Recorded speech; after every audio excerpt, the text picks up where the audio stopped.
Hi, this is Chris with Destination Art. Lesson number 2 for my watercolor is like an orange cat. The first lesson was on flow and how water flows, and I was thinking about it, and I was like, what was the next lesson that I would like to teach a new beginner watercolorist? And that would be timing or water control. They're kind of the same thing. So control is something an orange cat will not recognize. So you're not going to control any cat. It's probably you're not going to control anyway. So anyway, I want to discuss with you the amount of water that you're using. Now, the funny thing about my lesson on timing is I wasn't willing to wait. So I am demonstrating a super wet puddle, a medium puddle, and sort of a drier puddle. What I did was just remove the water from my brush. Now what happens is when you have that big old thick puddle like I have right there, it will eventually dry and turn into the next puddle. And if you notice, I do have a little run there because I touched them.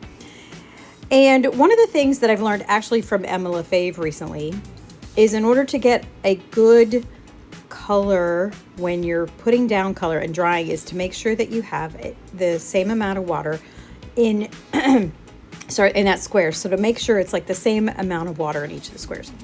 So I did it again with a super wet puddle and a medium puddle and sort of a drier puddle. And now I'm just kind of showing you what happens when you add paint with those things. So it's kind of related to flow, but it's mostly timing, because if you, as I said a second ago, that big old puddle will turn into the sheen. So you call it like wet.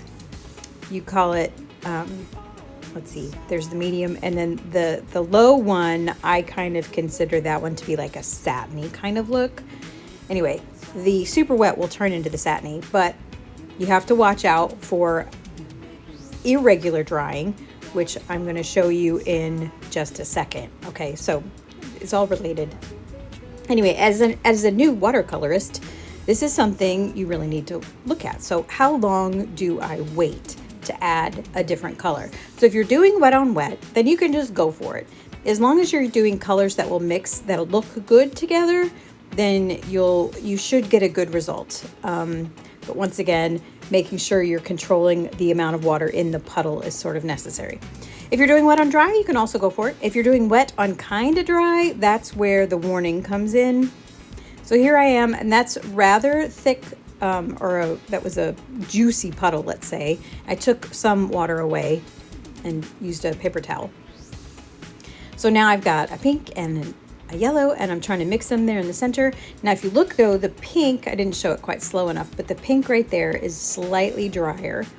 And so I did try to, with my damp brush, try to even out the water so that it would dry fine. If you have one part of your painting that is drier than the other part, you will get flow, as I said from the last one. So that was wet on wet, but I did have inconsistency. Once again, how does this relate to timing? Because your paint or your paper will absorb the water and it will become a different level of wetness on the surface. So here I am once again trying to do sort of that satiny. I've waited longer. See, anyway, and now, so it's not completely dry yet. It's just a little bit damp, and now I'm trying to put some other color up top of it. And if you look, see how much that's run? That's when there's a warning. Anyway, there's so many things with watercolor. Just something to look out for. Thanks.